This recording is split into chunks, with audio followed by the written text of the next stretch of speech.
Nous voilà de retour. Je suis maintenant en compagnie de Stéphanie Blais et Alexandre Saillant du groupe Saillant Autocrédit. Bienvenue à Virage. Merci. Alors, on va parler encore une fois cette année de crédit. On va essayer d'aider les gens qui ont un peu de problème avec le crédit ou d'avoir le crédit ou qui voudraient rétablir leur crédit encore mieux. Alors, on va pouvoir les aider tout au long de l'année.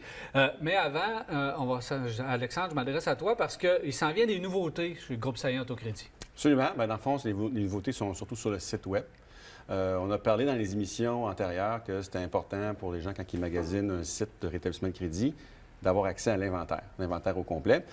Sur notre site, notre inventaire n'était pas listé. Les gens devaient aller dans chacun des sites de nos concessionnaires, ce qui est un petit peu ardu. Donc, d'ici quelques semaines, la nouvelle plateforme va sortir. Tout notre inventaire va être en ligne, synchronisé avec chacun des concessionnaires. Donc, ça devient un endroit de magasinage beaucoup plus facile pour les gens.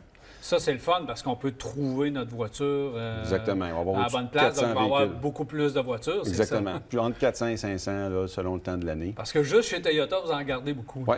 Ouais, ben, chaque site est quand même assez, c'est assez copieux comme inventaire. Là. Donc, c'est sûr qu'on va avoir probablement un produit pour tout le monde. Là.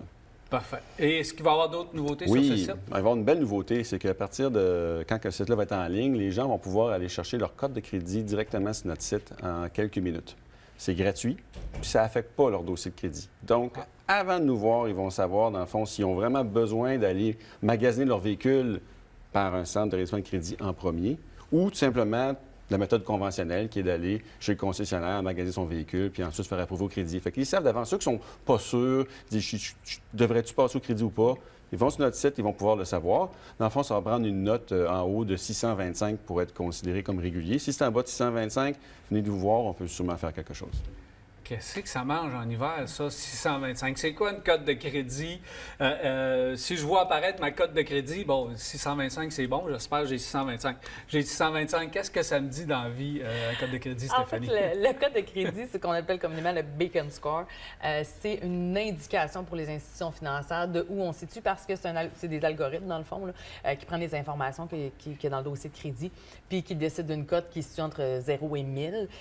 Donc, 625... comme Alexandre disait, en bas de ça, là, ça commence à être un petit peu plus difficile. En haut de ça, habituellement, là, on est capable de faire quelque chose en crédit régulier. C'est sûr que la moyenne, je dirais que ça se situe entre 650 et 700. Au-dessus de 700, on a un excellent dossier de crédit. Là. OK. Donc, il faut être capable de l'interpréter, cette cote de crédit-là, parce que tout part de là. Tu as ta cote de crédit et là, tu vas voir quel type de véhicule tu vas pouvoir magasiner. Est-ce que ça te dit un peu le genre de budget ou non, pas ça ne dit pas le budget, OK. puis c'est vraiment une indication, parce que vous pouvez avoir une cote de crédit à 650, mais que l'institution financière n'acceptera pas d'aller de l'avant parce que vos ratios d'endettement sont trop élevés, exemple.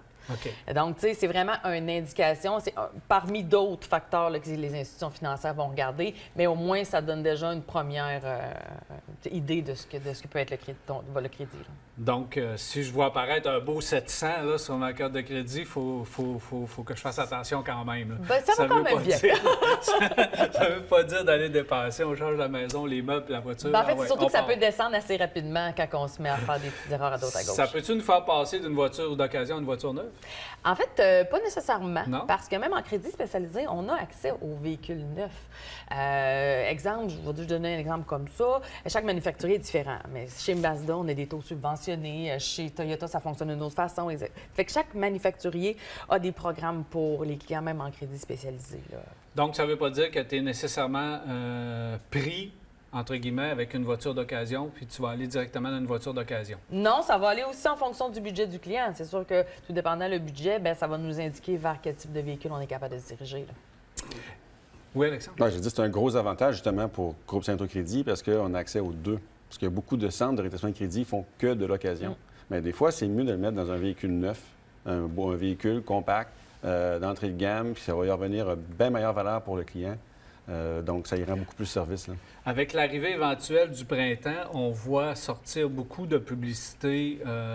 Vous êtes prêt à prouver, votre voiture, on l'a. Puis on fait beaucoup de genres de publicités comme ça qui disent que l'accès au crédit est facile et que l'accès même au crédit est garanti. Oui, c'est dangereux. Ça, il faut faire attention. Hein. Oui. En fait, on l'a expliqué dans plusieurs autres émissions, l'importance de magasiner son centre de rétablissement, mais surtout d'être patient.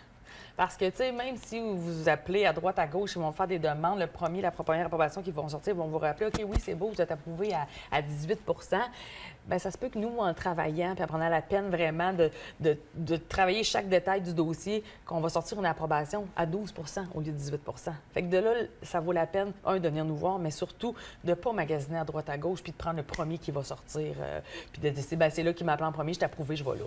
T'as approuvé, voilà, parce qu'on ne sait pas l'état du véhicule, souvent parce qu'on n'a Aussi. pas vu le véhicule, puis on ne sait pas l'état du véhicule, s'il y a des réparations ou des entretiens à mettre dessus. Et là, on peut se placer beaucoup dans le trouble alors qu'on pensait s'en sortir. Exact. Merci beaucoup. Merci. Plaisir. Alors voilà, Alexandre Saillant, Stéphanie Blais de Groupe Saillant Autocrédit, eux, ils rétablissent votre crédit. Ils ne détruisent pas. On vit. Cette chronique vous a été présentée par Groupe Saillant Autocrédit, le numéro 1 en rétablissement de crédit automobile, plus de 700 avis Google positifs.